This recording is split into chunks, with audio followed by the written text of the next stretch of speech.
The Ascent is an isometric twin-stick shooter with RPG elements that can be played both solo and in co-op, and is set in a fascinating cyberpunk world. You are an indent, one of the many indented laborers owned by the Ascent Group, the biggest mega corporation on planet Valis. Like so many others before you, you've signed your life away to work and live in the Arcology, a huge building complex with different tiers resembling the social status of the citizens.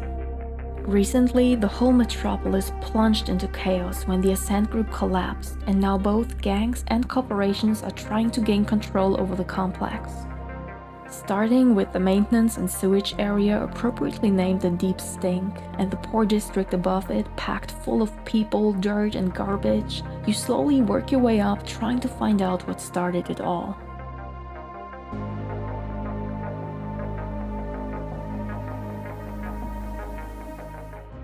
Let's talk about expectations first. You might have read somewhere that this game is a cyberpunk Diablo, or you might for whatever reason expect this to have a deep, meaningful story with choices and consequences. And if that's the case, you are sure to be disappointed. Like I said, the Ascent is a twin-stick shooter with RPG elements, so there aren't that many possible builds. The story is completely linear, there's no randomized loot, no elaborate skill system, and no endgame. With that out of the way, let's go into detail. Combat in the Ascent is fast, fluid, and fun, with a solid variety of about 30 guns, ranging from the usual shotguns, rifles, machine guns, and pistols, all the way to more unique ones like a flamethrower or saw blade launcher. There are 2 weapon slots, and each weapon can be upgraded in tiers with basic, advanced, and superior components you find scattered all around the Arcology. It's important to note that every weapon type you find is always of the same quality, meaning once you have upgraded a weapon, every instance you find will be of the same tier, and there are no further options for modification. Besides your primary and secondary weapon, you can also choose from a variety of tactical equipment like frag and EMP grenades, turrets, and even a pocket mech suit you can hop into to enjoy a few seconds of invincibility and power. Tacticals can only be used once you've filled up a meter by doing damage. Last but not least, my favorite part of combat are the cyberware augmentations that offer a lot of versatility and fun. Stun your enemies with a stasis ability, deploy spider bots that chase down your foes and explode in their faces, spawn tentacles that latch onto them, or various bots either fighting or defending you. Finding a new aug is always rewarding, and it's fun to try them out. When it comes to skills, there are different stats you can raise, like weapon handling, HP, or energy that you need in order to use augmentations. Those stats are linked to attributes that are also increased when you spend skill points. For example, every time I raised my critical hit rate, the cybernetic attribute increased as well and improved my spiderbot aug, which then made my spider army grow in size. There are also a few models, passive abilities that, for example, increase your max HP, recharge your tactical equipment faster, or change your roll into a dash. Naturally, since this is a cyberpunk game, there's also a hacking ability, but it just comes down to pressing a button to open up chests and doors, or hacking vending machines and ATMs for health, energy, and money. Armor is pretty straightforward as well and quite underwhelming. You will find different head, chest, and leg pieces with resistances to different damage types like fire and energy, plus the occasional attribute point bonus, but that's it. No sets, no perks, nothing but base stats. With weapons mostly being duplicates and armor lacking interesting traits, I quickly stopped paying attention to loot drops and just occasionally checked my newly acquired equipment. So while everything works fine in combat, I would argue that loot is nothing to be overly excited about in the Ascent. While it is possible to run and gun for the most part of the game, there are certain areas where you will probably be overwhelmed, especially in the last mission. Most likely you will alternate between safely staying behind cover and a more action-packed approach with kiting and circling. Because enemies not only tend to come in waves and spawn all around you, but also reposition, rush, and flank you, or throw grenades to get you out of cover. You, on the other hand, can aim your weapons high or low, which allows you to shoot over structures while taking cover. Whenever you die, you keep all the XP and respawn at a checkpoint without any repercussions. Or so I thought. There is one thing that changes, one thing that I did not appreciate at all. Before you start a game, you set a difficulty, but when you die, let's say in one of the main mission quests where you have to defend a terminal from waves of enemies, the next time you face the same challenge, the game throws a much easier version at you. So you might be thinking that you're finally getting better, when in reality the game just made it easier for you. Many people might actually see this as a plus since it prevents frustration, but I think it clashes with the choice of difficulty and should at least be optional. So far, I've only played this game alone, and while that was a nice experience, I think it is much more fun with up to 4 friends. I felt like I had to stick to certain arcs to get a break from all enemies always targeting me at the same time. Like, I was glad to have bots as decoy, or my spider bros keeping enemies off my back. For a twin-stick shooter, both the loadout and abilities are impressive, and make this a nice addition to the genre. But I personally would have liked a bigger focus on the RPG elements with a lot more options to influence my build.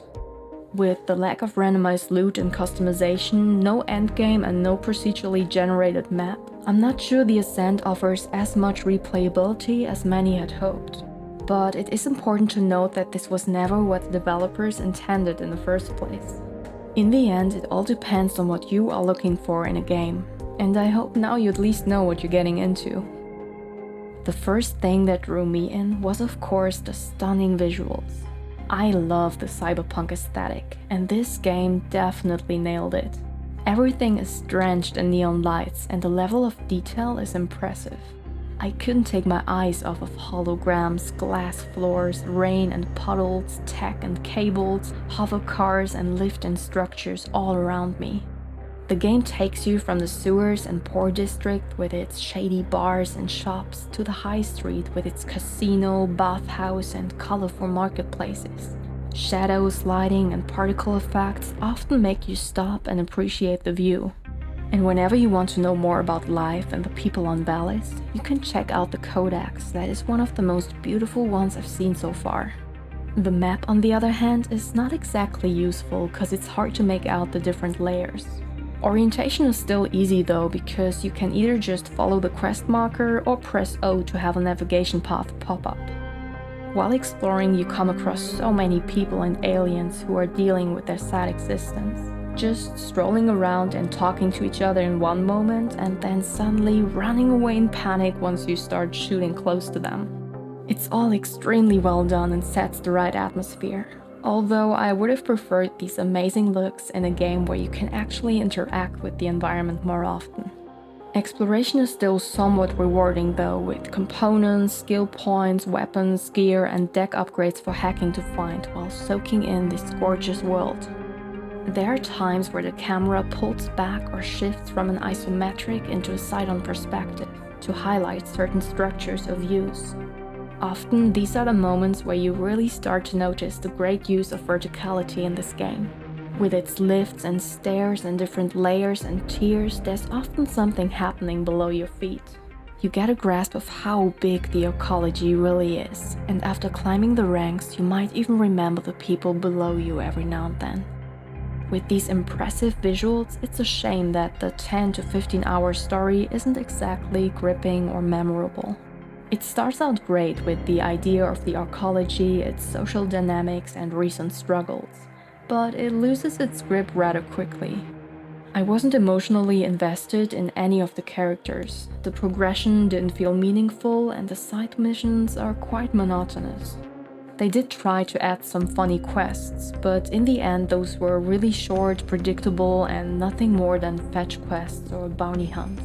It's still worth doing them though, because they take you to unexplored areas and sometimes reward you with a unique weapon. But overall, I think the game would have greatly benefited from a little choice and consequence, even if it would have just been some insignificant dialogue choices or different outcomes in side quests. When it comes to performance, there were quite a lot of issues on release day. while things like vanishing weapons after using certain abilities and not being able to exit out of the game from the menu were only slightly inconvenient, many experienced severe stuttering and frame drops that made the game unplayable, especially with effects like explosions. After seeing the system requirements, of course I did not expect this to run flawlessly on Ultra on my crappy old computer with its GTX 970, but even people with 2080s and 3080s reported the same issues. Fortunately, Neon Giant released a patch about a week later, although I have to say that while it runs well on Steam now, somehow I still experience the same frame drop issues on Xbox Game Pass. And looking online, there are still quite a lot of people complaining about various bugs, some of them game-breaking. The Ascent might be one of the first games where I actually enjoyed the sound effects more than a soundtrack. Don't get me wrong, the atmospheric soundtrack with both high tempo and calm electronic tracks is great, but the sound design of the different guns and effects like explosions is simply perfect.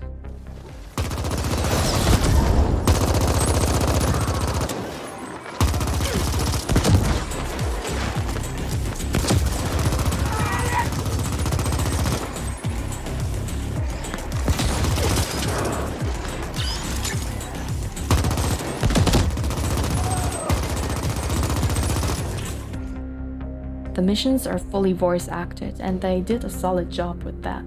As for controls, both controller and keyboard and mouse feel great. Ultimately, it comes down to personal preference.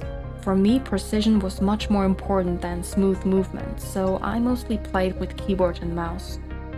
Overall, if you're looking for a great story with choices and consequences, a complex skill system, tons of loot, or a lot of replayability, you will be disappointed. But if you're in the mood for fast twin-stick action in a gorgeous cyberpunk world with an amazing sound design and the option to play co-op, the Ascent is the game for you. So, have you already played the game or do you want to? I would love to hear your thoughts in the comments below. Thank you very much for watching, like and subscribe if you enjoyed this, and see you in the next video.